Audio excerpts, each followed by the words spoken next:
মা বাপ খুশি, টাকা রোজগার না করলে না অখুশি। খালাস। এরপরে ইমান আছে কিনা, ইসলাম আছে কিনা, নামাজ আছে কিনা, কোরআন আছে কিনা, আল্লাহ চিনি কিনা, হালাল হারাম কিনা, জায়েজ না জায়েজ না, এত কিছু আমার দরকার। ফুতের জিগায়ও না যে ফুত কামাই যে করতেছ কি হালাল কামাই করো না হারাম না, এত কিছুর দরকার কি? টাকা দিতেছে, খাইতেছে, ঘুমাইতেছে, বিল্ডিং করতে আসে, জমি কিনতে আসে, আপেল মালটা খাইতেছে। এক ছেলে আমারে নিজে বলছে, আমি সবার ব্যাপারে বলি না, এক ছেলে আমারে নিজে বলছে, হুজুর আমি একটা দেশের নাম বলছে, যেই দেশে আমার কর্মটা ছিল, চলে আসছে ওই দেশ থেকে। আমার বলছে হুজুর আমার কর্মটা হলো এই, মদের বার, মদের হোটেলে নারী পুরুষ উলঙ্গ জিনা ব্যভিচার করে, আমার দায়িত্ব শুধু পাশে দাঁড়িয়ে মদের বোতল নিয়ে দাঁড়ায় থাকা, যতবার তারা চায় অতবার তাদেরকে মদ গ্লাসে ঢেলে দেওয়া, তাদের হাতে তুলে দেওয়া। এর বিনিময়ে আমার মাসে বেতন 2 লাখ টাকা।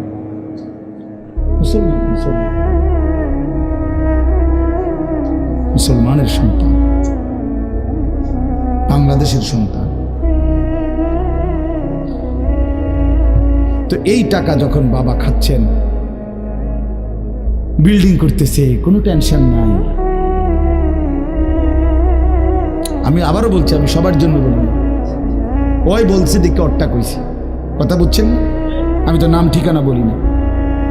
হে আত্মীয়তার আইয়ুহাল কাতি', আত্মীয়তার সম্পর্ক ছিন্নকারী ব্যক্তি, আসো। এই জন্য ভাইয়ের সাথে যুদ্ধ করছো, বোনের সম্পদ নষ্ট করছো, চাচারে সম্পত্তি দাও নাই, এই জন্য, এই দুনিয়ার জন্য নাও, এখন না, এখন যা লাগে নাও। এইভাবে প্রত্যেক নাফরমান পাপীকে, হে হারামখোর সুদ করে দিগা, এখানে টাকা যা লাগে নে, নে বাটপার, এখান থেকে টাকা নে, কি পরিমাণ টাকা দরকার ছিল নে। এইভাবে রাসূলুল্লাহ সাল্লাল্লাহু আলাইহি সাল্লাম বলেন, দুনিয়ার এই সম্পদগুলো কথা বলবে আর ডাকবে, ডাকলে মানুষ, আচ্ছা এটা তখন কেরম লিখবো? কথা বুঝেন নাই? এটি যখন কথা বলবে, ডাকাডাকি করবে, মানুষ কি বলবে? লোকেরা তো সবাই দাঁড়াইছে, মানুষও তো দাঁড়াইছে, তারাই তো ডাকতেছে, তো তারা কি বলবে? ওয়াকালাল ইনসানু মা লাহা, আল্লাহ নিজেই বলতেছে, লোকেরা তখন মানুষগুলো বলবে মা লাহা, এটা কি হলো? আরে এটা কি কারবার? এগুলো কথা বলে কেমনে? এগুলো কি কয়? এরা আমারে চিনলো কেমনে? আমি যে সিটার, আমি বাটফারে চিন্তা লাগলো, ইন্নারিল্লাহ, একের পুরা ধরা, অনবিচার আচার কিছুই শুরু হয়েছে না, এখনই বেজ্জুতি, বাকিটা তো অবস্থা খারাপ।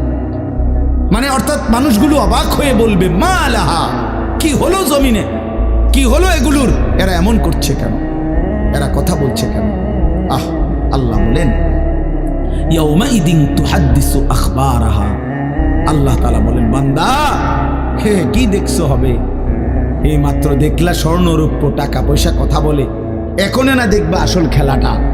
ইয়াউমাইদিন তুহাদ্দিসু আখবারাহা, আল্লাহ বলেন এখন দেখবা সরাসরি এই হাসরের মাঠে তোমার সামনে, তোমার পায়ের নিচের জমিন, তোমার পুরা জিন্দেগির কথা, তোমার যত তথ্য, ভালো কিংবা মন্দ, নেক কিংবা গুনাহ, তোমার সমস্ত কিছু, রাতের কিংবা দিনের, একাকী কিংবা প্রকাশ্যের, গোপন কিংবা আড়ালের, আল্লাহর কসম জমিন সবটা এখন তোমার সামনে বলে দিবে। ইয়াউমাইদিন তুহাদ্দিসু আখবারাহা, রব্বুল আলামিন বলেন জমিন সবটা কথা বলে দিবে, ভালোটাও মন্দটাও, আলোটাও অন্ধকারেটাও, একাকীও অন্ধকারেও, প্রকাশ্যেও সবার মাঝেও, সব বলে দিবে। রাতের চুরি বলে দিবে, রাতের তাহাজ্জুদটাও বলে দিবে, মদের আড্ডার কথাও বলে দিবে, জুয়ার আড্ডার কথাও বলে দিবে। সারা রাত যুবক উলঙ্গ ছবি দেখেছ, আল্লাহর কসম সেটাও বলবে, যে যুবক মালিকের সেজদা দিয়েছে সেটাও বলবে, তাহাজ্জুদও শোনাবে, আবার সবার সাথে যে জামাতে নামাজ পড়েছে এটাও বলবে, সব কিছু বলে দিবে। আল্লাহ বলেন যদি মানুষ ভাবতে চাও জমিন কিভাবে কথা বলে, স্বর্ণরৌপ্য কিভাবে কথা বলে, আল্লাহ বলেন বিআন্না রাব্বাকা আওহা লাহা, আল্লাহ তাআলা আদেশ করেছেন বলেই কথা বলি। আল্লাহ বললে, হুকুম করিলে আল্লাহর গোটা কায়নাত, গোটা সৃষ্টি জগৎটাই কথা বলে। ওয়াশাহিদা আলাইহিম সামউহুম ওয়া আবসারুহুম ওয়া জুলুদুহুম বিমা কানু ইয়ামালুন।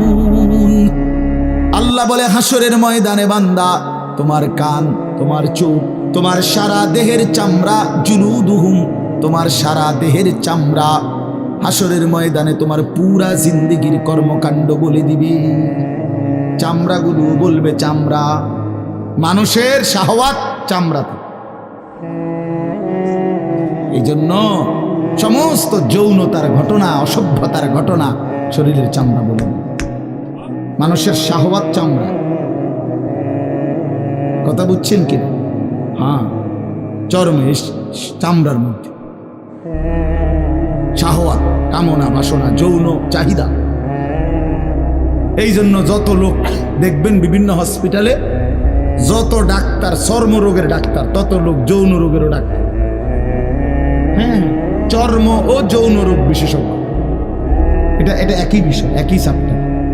চামড়া মানে আল্লাহ তাআলা বলেন, তোমার চামড়া বলে দিবে কত রাত, কত দিন নারীর প্রতি অবৈধ আগ্রহ, অস্থিরতার, বেহায়াপনার, অসভ্যতা করেছিলে।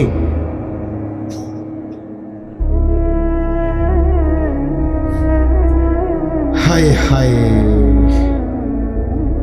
এজন্য নওজোয়ান ছেলে, তোমরা সবাই ভাই কষ্ট করে বসো। যে যে পাশে দাঁড়িয়ে আছো, আল্লাহর ওয়াস্তে বসো। কষ্ট হলেও বসো ভাই, বসে শুনলে বরকত হবে। মোবাইলটা হাতের যাদের, এটা বন্ধ করে দাও। হাতে ধরা যেই মোবাইলগুলো, এগুলো বন্ধ করে দাও ভাই, এগুলো নামায় ফেলো। আমাদের চেহারার দিকে তাকাইয়া আল্লাহর কথা মনোযোগ দিয়ে শুনলে লাভ হবে। আসলে বাস্তবতা হলো, প্রতিটা আয়োজন কষ্টের আয়োজন। এক একটা মাহফিলের মধ্যে অনেক মেহনত করতে হয়। 2 টাকা, 10 টাকা, 20 টাকা, 50 টাকা একত্র করেই এরপর একটা মাহফিল।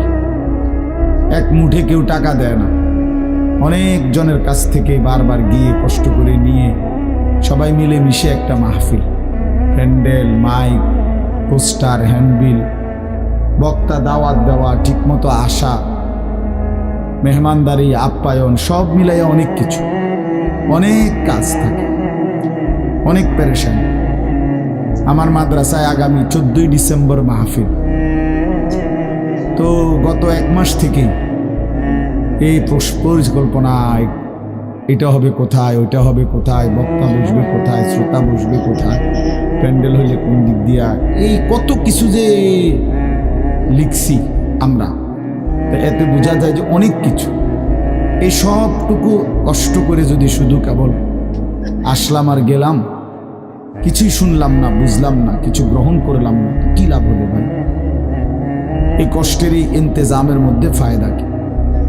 এই জুয়েল ওর কথা বারবার আমার কাছে বলছে। মাঝখানে আমি গত বছরে খুব সম্ভব ডেট দিতে পারি না, তো আবদার ছিল, আমি এবছর বলছিলাম যে ডেট মিলাই দেব, দেওয়া হয়েছে। আসলে সবাইরই ব্যস্ততা, সবাই কষ্ট করেই ইন্তজাম করতে হয়েছে। এই জন্য আমি অনুরোধ করি, সময় আমরা ছেলেরা, তোমরাও ভাই বসো ভাই। ওই ছেলে বসো না বাবা, এনে বসো, বসো। এই ছেলেরা তোমরাও বসো ভাই, যে কদ্দূরে শুনো, অসুবিধা নাই, যতক্ষণই শুনো। ফ্যান্ট যদি বেশি সিফা হয় তো সোজাই আসো, বসো না। অনেকের ফ্যান্টে সমস্যা, এটা এত সিফা যে গোলামের প্যান্ট ফিন্দাই দিছে, এই জন্য এটা দিয়ে বসতে পারে। এটা জানুন না? না, এটা ঐতিহাসিক তথ্য, মানে দুষ্টামি না। যাদের প্যান্ট সিফা, এটা হলো গোলামের পোশাক, মানে কৃতদাসের পোশাক। হ্যাঁ, এটা হলো আফ্রিকান, যাদেরকে দিয়ে পৃথিবীতে কৃতদাসের কাজ করাইতো, অর্থাৎ এই ভেড়া, বকরি, উট, দুম্বা, এগুলো লালন পালনের কাজ করাইতো। তো তাদেরকে এরকম সিফা প্যান্ট ফিরে, মানে টাইট, কেন? যাতে বসতে না পারে। হ্যাঁ সত্যি, এটা ঐতিহাসিক কথা। যাতে বসতে না পারে, কাজে যাতে ফাঁকি দিতে না পারে, এই জন্য এদেরকে এই চিপা প্যান্ট এটা পরায় দিয়েছে। নাহলে এটা কোনোভাবেই সুস্থ স্বাভাবিক কোনো মানুষের পোশাক না। সামান্যতম সুস্থতা আছে যার ভিতরে, সে এত টাইট এটা পরে কি বেচারা হাঁটে কেমনে, বসে কেমনে, পেশাব পায়খানার জরুরত আছে মানুষের, তাইলে এটা পড়া মানে দাঁড়াইয়া প্রস্রাব করা ছাড়া তো অন্য কোনো সিস্টেম নেই, নাহলে এটা সে কিভাবে বুঝবে? তাইলে এত কষ্ট করে মানুষের পোশাক আল্লাহ তাআলা নাজিল করেছে। ইয়া বনি আদমা কাদ আনজালনা আলাইকুম লিবাসান, কোরআন শরীফে আছে। আল্লাহ বলেন, হে বনি আদম, আমি আল্লাহই তোমাদের উপরে পোশাক নাজিল করেছি। পোশাক আল্লাহর দেওয়া। এই যে মানুষ পোশাক পরার এই অনুভূতি, এটা আল্লাহর দেওয়া। আদম আলাইহিস সালামকে আল্লাহ তাআলা সৃষ্টি করে পোশাক ছাড়া পেশ করে নাই ফেরেশতাদের সামনে। কি মনে হয় আপনার? খোলামেলা, বুঝছেন না কথাটা? তো ওনার গায়ে কি ছিল? পোশাক ছিল। তো আল্লাহ তাআলা যখন থেকে আদমকে সৃষ্টি করলেন, তখন থেকে আদমের গায়ে পোশাকও দিল। সেই থেকেই পোশাক। ইউয়ারি সাওআতিকুম ওয়ারিশা, এটা স্পষ্ট। আল্লাহ বলছে দুইটা উদ্দেশ্যে পোশাক দিলাম। এক, এটা তোমাদের লজ্জা ঢেকে দিবে, আর ওয়ারিশা, এটা তোমাদের সৌন্দর্যের উপকরণ হবে। তাহলে এটার মধ্যে একটা আর্ট আছে, সৌন্দর্য আছে। এটা লজ্জা ঢাকবে। এখন যদি লজ্জাই না ঢাকে, এটা যদি সতরই না ঢাকে, তো এটা হলো কি? আল্লামা তকি উসমানী দামাত বারাকাতুহুমুল আলিয়া হযরত বলছেন যে কোনো মানুষের, পুরুষের সতর কোমর থেকে নিয়ে, নাভি থেকে নিয়ে হাঁটু, তো এটুকু জায়গা এভাবে ঢাকতে হবে। একে তো মোটা হইতে হবে কাপড়, যাতে করে পাতলার কারণে চামড়া দেখা না যায়। আরেকটা হলো এতটুকু ঢিলে ঢালা হইতে হবে, যাতে করে এতটা টাইট হইয়া না লাগে, যেন অঙ্গ প্রত্যঙ্গ, রান, পিছনের অংশ কার কেমন এটা বোঝা না যায়, স্বাভাবিক যেন ঢিলে ঢালা হয়। নাই তো এটা কি হয় না, পোশাক হয়। একবারে শরীর সাইজ কাইটা বানানো, এটা কোনোভাবেই সৌন্দর্য না। এই জন্য এটা গুরুত্বপূর্ণ বিষয়। এটা বলে অনেক সময় অনেকেরই দেখি, এই বেচারা আমাদের সাথেও কোনো সময় দেখা করতে আসলে মাদ্রাসায়, মনে করেন মাহফিলের দাওয়াত দিতে আসছে, অথবা এমনি দেখা করতে, তো আমাদের তো নিচে বসতে হয়, চেয়ার টেবিল নেই। তো এই নিচে বসতে কইলে আর বই তারা পেটারে টানতে টানতে ফ্যান যান শেষ।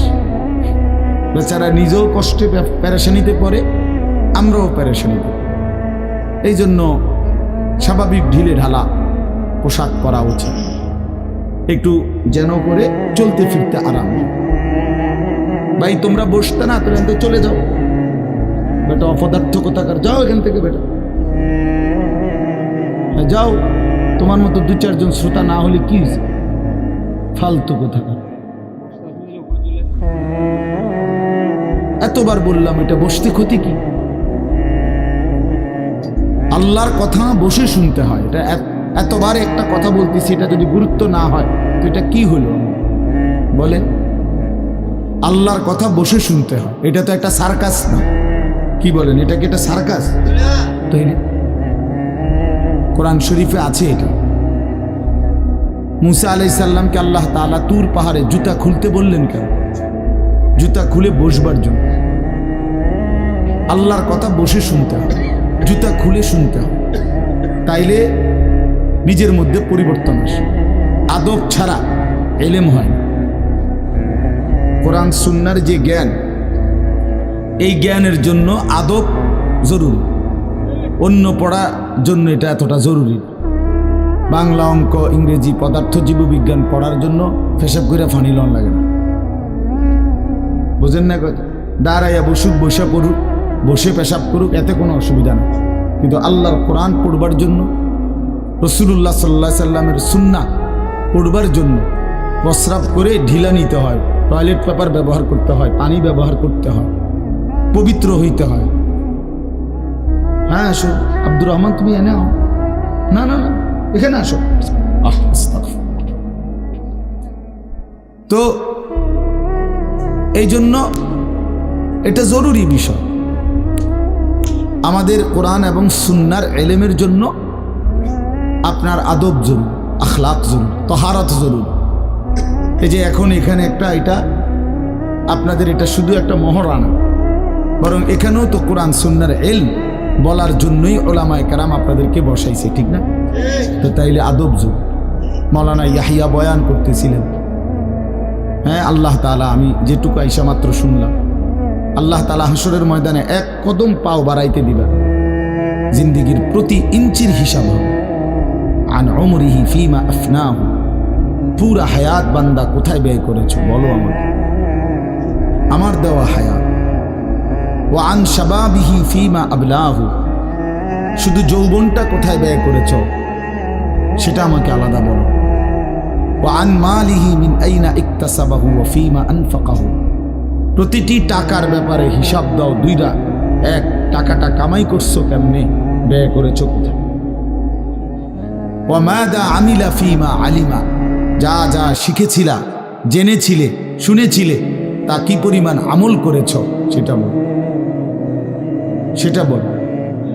এই জন্য এই বিষয়গুলো জরুরি। বা রাসূলুল্লাহ সাল্লাল্লাহু আলাইহি সাল্লাম বলেন, এগুলো উত্তর না দিয়ে কোনো মানব সন্তান হাসরের ময়দানে এক কদম সামনে যাইতে পারবে, এক কদম সামনে যাইতে। কোরআনুল কারীমের মধ্যে আছে, আল্লাহ তাআলা বলেন, ফাওয়ারাব্বিকা লানাসআলান্নাহুম আজমাইন আম্মা কানু ইয়ামালুন। আল্লাহ তাআলা বলেন, আমার কসম, মানে আল্লাহর কসম, আল্লাহ নিজের কসম করে বললেন, আমি অবশ্যই তোমাদেরকে জিজ্ঞেস করব, অবশ্যই অবশ্যই সকলকে, আজমাইন, সকলকেই আমি আল্লাহ জিজ্ঞেস করব, আম্মা কানু ইয়ামালুন, দুনিয়ার হায়াতে যা তোমরা করেছিলে। এই জন্য আল্লাহ তাআলার আড়াল হওয়ার কোনো সুযোগ নেই, হিসাবের বাইরে আমরা কেউ না। আল্লাহ তাআলা বলেন, সুম্মা লাতুসআলুন্না ইয়াউমা ইদিন আনিন নাঈম। আল্লাহ তাআলা বলেন, ওই বাবা, আরে কি প্লাস্টিকে না কথা বলো কেন? আল্লাহ তাআলা বলেন, আমার দেয়া প্রতিটি নিয়ামত সম্পর্কে অবশ্যই আমি তোমাদেরকে জিজ্ঞেস করব, প্রতিটা নিয়ামত।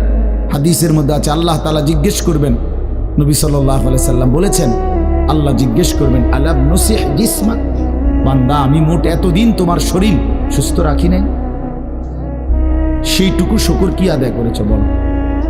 অনুরভিকা মিনাল মা, আমি কি তোমাকে প্রতিবার তৃষ্ণার্ত অবস্থায় পানি পান করিয়ে তোমার তৃষ্ণা নিবারণ করি নাই? যতবার পানি পান করছো, তো এরপরে আমার কি শুকর আদায় করছো বলো বান্দা। আহা, বদনসিব মুসলমান তো আলহামদুলিল্লাহ বলতেও জানে, পানি পান করে সেরা যে একবার আলহামদুলিল্লাহ বলবে, এটুকু তো জানে, এটুকু তো জানে। তাইলে এই জন্য বললাম, আমরা কিন্তু প্রত্যেকেই আমাদের হায়াত, ইয়াহিয়ার ওই কথার থেকে আমি বললাম, আমাদেরকে উত্তর দিতে হবে। ওয়াকিফুহুম ইন্নাহুম মাসউলুন। আল্লাহ তাআলা বলেন, হাসরের ময়দানে ফেরেশতাদেরকে বলবেন, আমার বান্দাদেরকে দাঁড় করাও, তাদেরকে এখন জিজ্ঞেস করা হবে একজন একজন করে। ওয়াকুল্লুহুম আতিহি ইয়াউমাল কিয়ামাতি ফারদান। আল্লাহ বলেন, সকলকে আমি আল্লাহর সামনে আসতে হবে একজন একজন।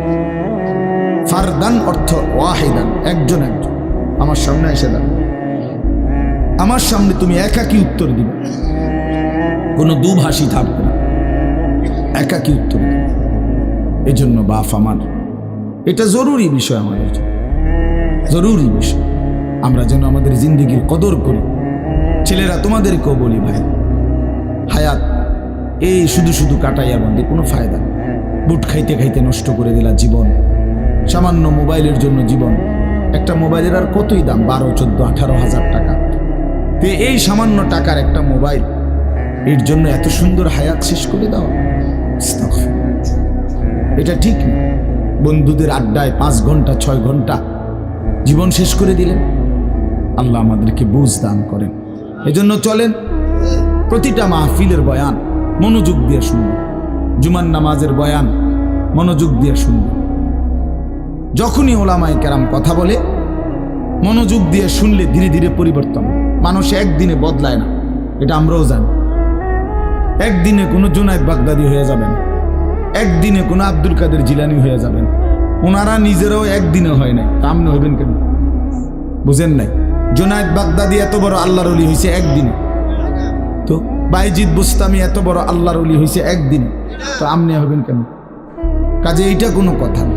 কিন্তু শুনতে থাকলে, গুরুত্ব দিলে, আন্তরিকতা দিয়ে শুনলে একদিন আল্লাহ তাআলা বদলে দেয়, পরিবর্তন নসিব হয়।